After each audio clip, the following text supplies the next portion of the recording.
Think of a microcontroller as the brain of an electronic device. Just like your brain receives signals from your eyes and tells your hands to move, a microcontroller takes in data and decides what to do next.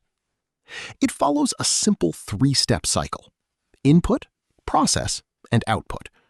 It reads a signal, like a button being pressed, processes that information based on the code you wrote, and then sends a command, like turning on a light. Inside, it has a tiny to-do list called memory. It reads one instruction at a time, very fast, thousands or even millions of times per second, to keep your gadget running smoothly. To understand the how, we look at the architecture.